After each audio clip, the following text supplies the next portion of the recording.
Bonsoir tout le monde, connectez-vous.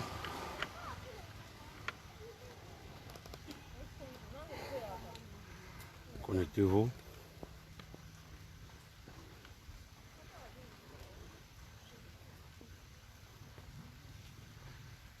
Connectez-vous, nous sommes ici.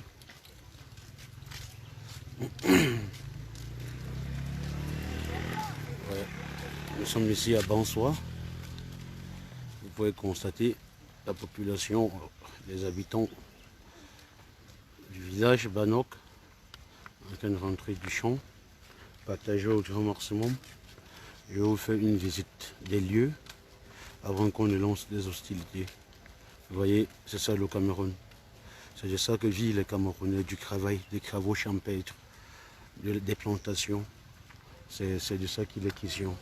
Et vous faites là, voilà, et là, nous sommes bel et bien au centre médical communautaire de Banok, voilà, qui a fait une demande à Suivi Cameroun, Survival Initiative, voilà, désirant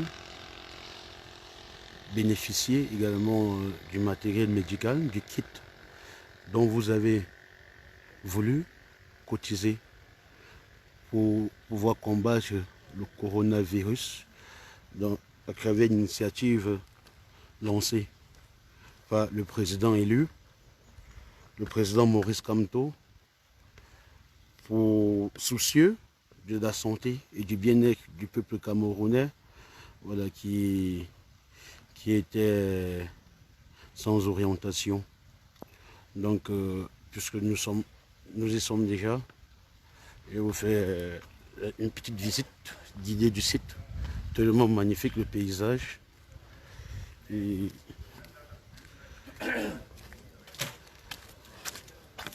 commence avant de passer là. Ouais. Voilà, vous allez voir là le passage, le paysage, la verdure, tout ça. On profite un peu du beau et magnifique paysage du Cameroun, de la région de l'Ouest. Ouais, c'est le centre ici en question. Donc, constatez par vous-même. Voilà, les habitants venus accueillir le don.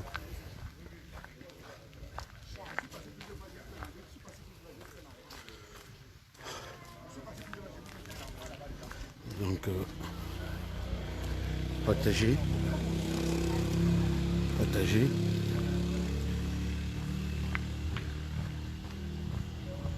Faites tourner en boucle.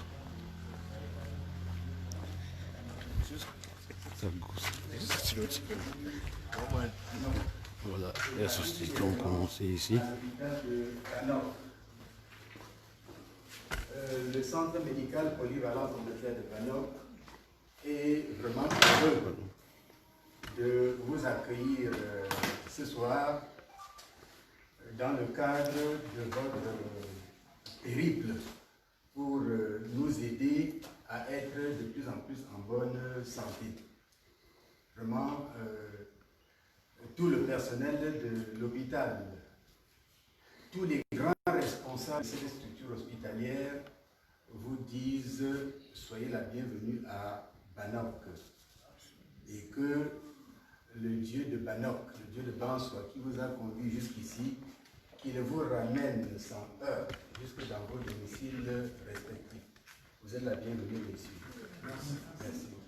Immédiatement, après ce mot de bienvenue, le responsable, c'est-à-dire le chef de délégation, le membre de suivi, le docteur Okor, qui est là, va aller à l'essentiel, vous présenter ce qu'on a bien voulu, ce que nos donateurs ont bien voulu accepter qu'on vous donne.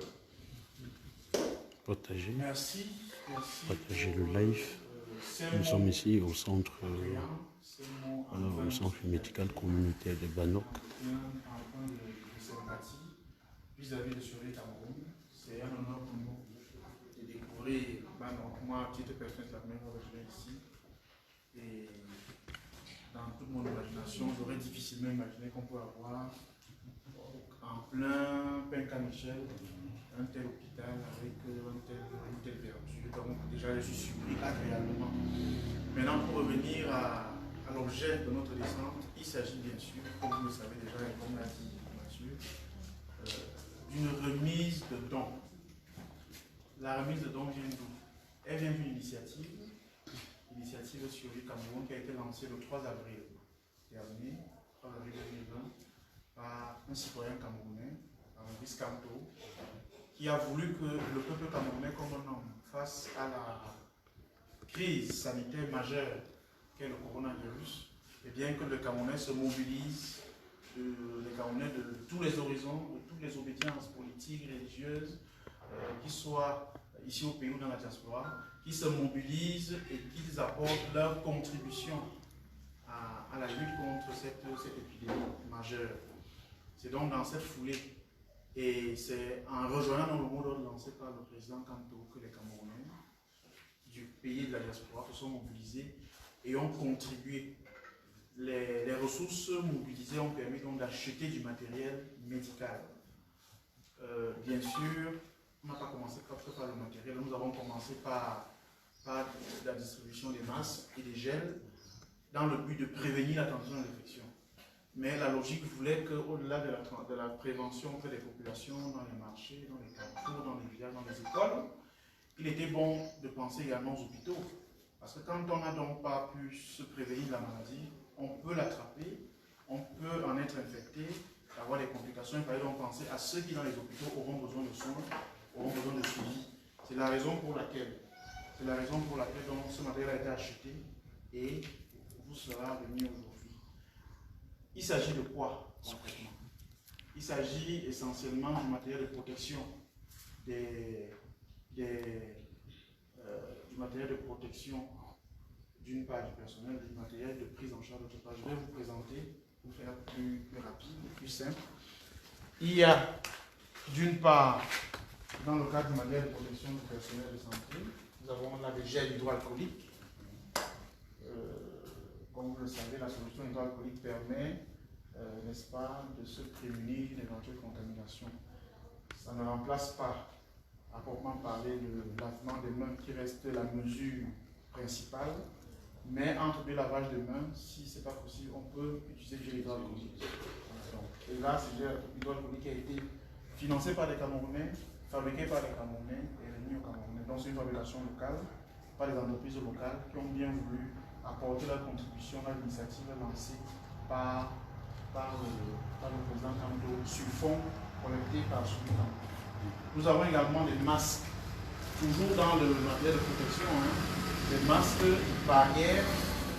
Ce sont des masques en tissu, et donc ce sont des masques qui ont la particularité d'être réutilisables. Parce que l'une des limites principales des masques jetables, c'est qu'une fois qu'on les a utilisés, on n'utilise plus. Ça suppose que si on a dépensé 1000 francs par semaine pour avoir, il faudra avoir 1000 francs toutes les semaines pendant toute la durée de l'épidémie, ce qui peut être économiquement difficile à soutenir dans la durée. Et donc les masques en tissu ont l'avantage d'être réutilisables. Donc, il s'agit de ce type de masques-là. J'aimerais dire que ce sont les masques qui sont fabriqués conformément à la norme nationale. Nous avons respecté les normes nationales aussi bien pour le gel hydroalcoolique que pour le masque, parce qu'il y a des normes, des normes depuis avril dernier qui disent comment doit être le masque en termes de tissu, en termes de taille, en termes même de modèle. Donc nous avons respecté toutes ces caractéristiques là. Au-delà donc du matériel qui vise à protéger le personnel de santé au quotidien dans son travail, nous avons maintenant également un matériel qui permettra, n'est-ce pas, de mieux prendre en charge les malades. Là, devant moi, j'ai un tensiomètre électronique qui permettra de suivre les paramètres de tous les malades. C'est pour vous une évidence que de dire que le coronavirus est lié aux maladies cardiovasculaires. Les personnes qui sont porteuses de maladies cardiovasculaires sont plus à risque que celles qui ne sont pas porteuses de maladies cardiovasculaires de faire la maladie. C'est-à-dire que chez un hypertendu, on fait plus rapidement des complications que celui qui n'est pas. Donc avoir un tel matériel permet de monitorer ce type de personnes. Ça permet aussi, en cas de complications pendant le Covid, n'est-ce pas, de pouvoir surveiller la personne au fur et à mesure qu'elle est sous traitement, si elle est sous traitement.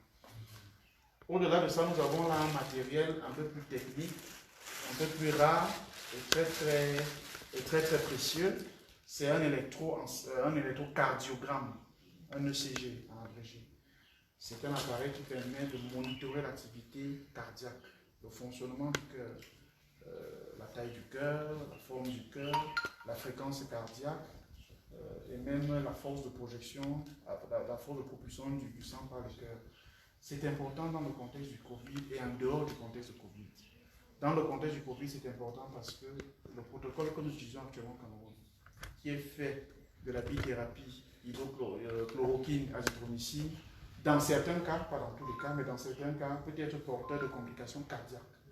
C'est-à-dire que certaines personnes, parce qu'elles prennent la chloroquine et l'azithromycine, pourront présenter des complications cardiaques. Il est donc bon que lorsqu'on prend en charge ce genre de malades, qu'on les mette, que de temps en temps, on puisse leur faire des ECG pour savoir précocement s'il y a des complications ou pas. Mais j'ai également dit que c'est important, même chez les personnes qui ne sont pas sous Covid, parce qu'il y a des insuffisants cardiaques qui existent avant le Covid. Il y a des cardiopathies, il y a des myocardiopathies, il y a des péricardites, il y a une panoplie de pathologies cardiaques pour lesquelles l'ECG restera comme toujours utile. Ensuite, je vous présente ici un autre matériel tout aussi important, aussi bien dans le contexte du Covid qu'en dehors, c'est le concentrateur d'oxygène. C'est un appareil qui permet, à partir de l'air ambiant, partout où il est, de filtrer dans l'air ambiant l'oxygène, de le stocker et de permettre donc au moment venu, si un malade a besoin d'oxygène, qu'il puisse bénéficier de l'oxygène à la dose prescrite par le médecin en fonction du besoin lié à sa situation clinique. Donc, c'est un appareil qui permet de produire l'oxygène, de le stocker, puis donc de le donner au malade à travers ces canules-ci qui sont branchées à l'appareil et mises sur le nez du patient pour pouvoir permettre au débit prescrit de lui produire de l'oxygène.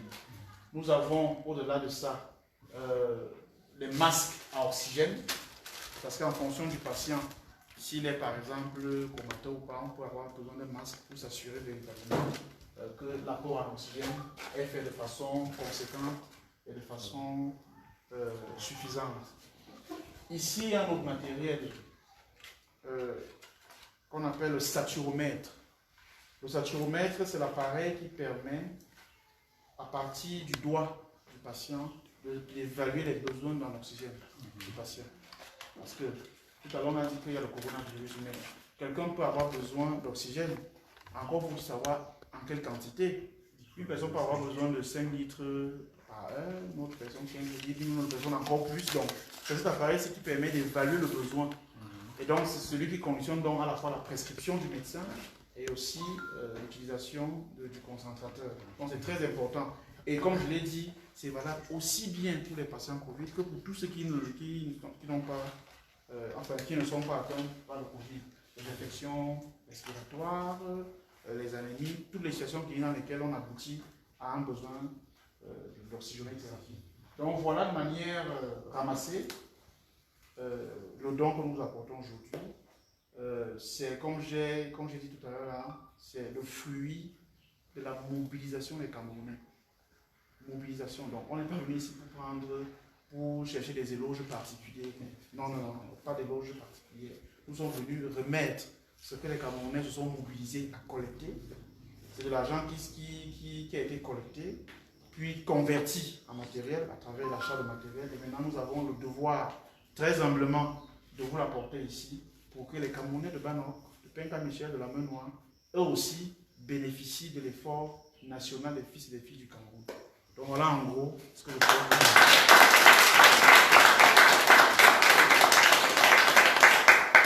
Ceci étant, le matériel, au moment où on parle, vous revient. On vient de vous l'attribuer. Nos hôtesses l'ont porté. Elles vont se retirer afin que vous preniez possession de ce matériel. On va le faire et si vous levez pour qu'on puisse vous remettre de manière officielle. Donc, au nom de Survie Cameroun, au nom de tous les contributeurs, nous avons le devoir de vous remettre ce matériel pour permettre à l'hôpital de Banok de mieux prendre en charge ces patients, aussi bien les patients du Covid que ceux qui ne sont pas du Covid. bonne utilisation et courage à vous.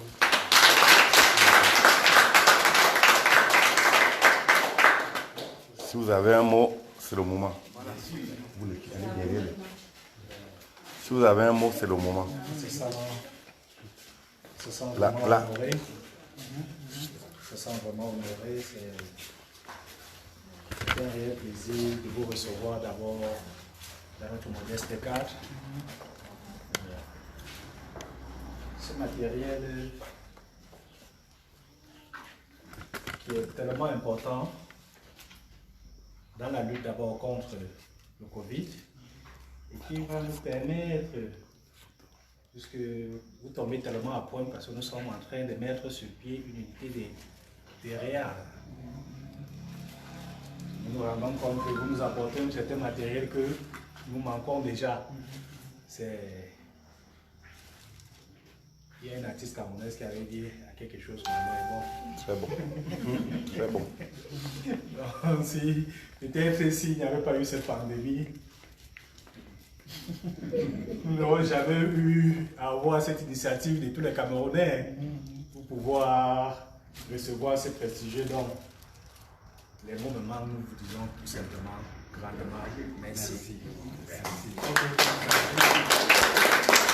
Ceci étant, on va donc passer à la cérémonie de photos. Les femmes, mettez-vous derrière, parce que c'est votre matériel au personnel, tout le monde, pour qu'on puisse aller aux photos. Et sur ce, on va mettre fin à notre séance vidéo et à la prochaine remise demain matin.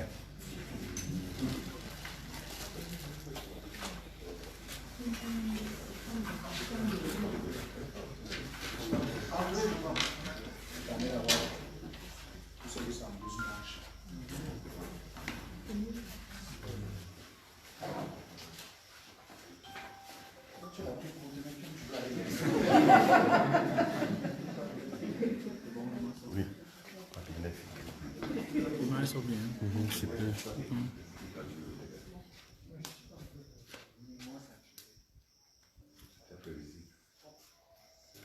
Voilà.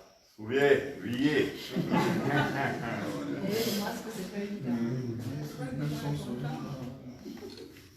Ok. Voilà, c'est bon. Ok, super. Une minute au bureau.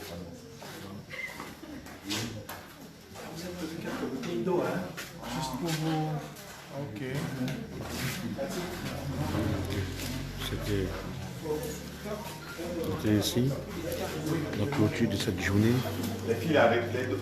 Elles vont aider à les emballer, donc pour regarder un peu ce qui va dans quoi. Après un cheval de bataille, on a battu ce jour. Nous avons donné aujourd'hui à 3 centres, à savoir, en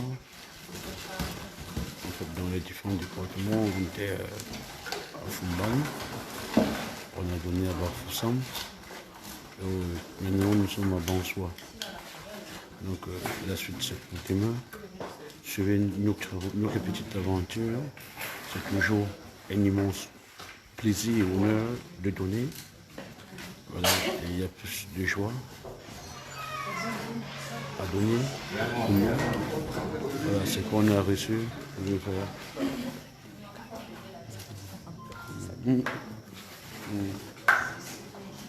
D'accord. Voilà. On va contempler.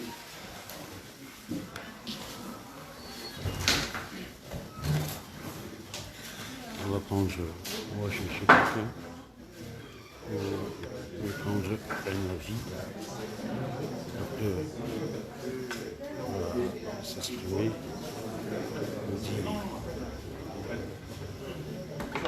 Voilà. Voilà. Et on aimerait savoir s'il y a eu des cas de Covid dans votre centre hospitalier et comment vous avez eu à remonter cela. Cette question, j'ai un peu de la peine à répondre à cette question parce que vous savez très bien que le gouvernement a donné des centres particuliers pour la prise en charge du Covid. Donc, il serait vraiment aberrant pour moi de déclarer d'avoir reçu des cas de Covid. Et juste Comment vous avez fait pour entrer en contact avec l'équipe SCS pour vous approvisionner de vos dons?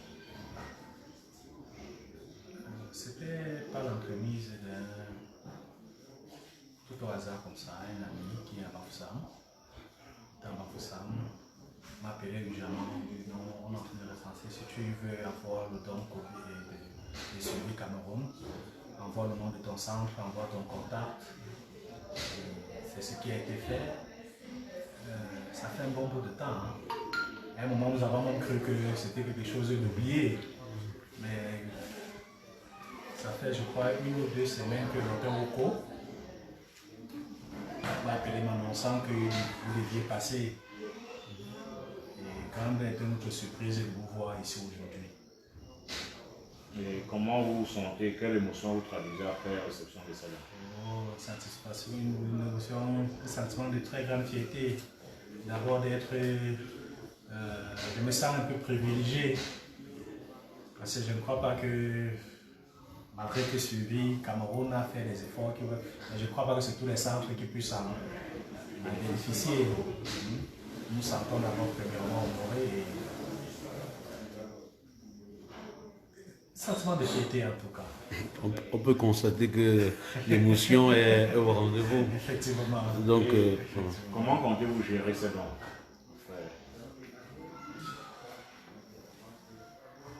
La gestion du don, il y a 2 catégories. Il y a 2 catégories dans le don qui nous a été fait.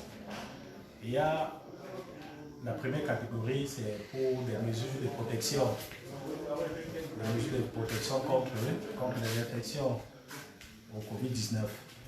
Et dans ce cadre-là, dans ces mesures de protection, nous ne pouvons que redistribuer ça gratuitement au personnel et peut-être dans la mesure du possible à ceux qui arrivent au centre et qui n'ont pas de possibilité d'avoir un masque. On dit ce que vous avez reçu gratuitement, vous ne pouvez que redonner gratuitement. Et l'autre partie qui est la prise en charge, qui est un peu plus technique, je crois que le personnel va tout faire pour pouvoir satisfaire toute la population de Penka-Michel, tous ceux qui seront dans le besoin. Et quel message envoyer à tous ces Camerounais qui sont mobilisés pour vous offrir ce don? Un message d'encouragement. Juste leur dire, leur geste de générosité n'est pas tombé à l'eau, c'est arrivé à bon port. La population camerounaise va vraiment en bénéficier parce que si nous nous retrouvons ici au village, ça veut dire que le dernier des Camerounais va pouvoir profiter de leurs efforts. Merci docteur, merci. Beaucoup de courage à vous. Merci beaucoup. ok, merci mon docteur.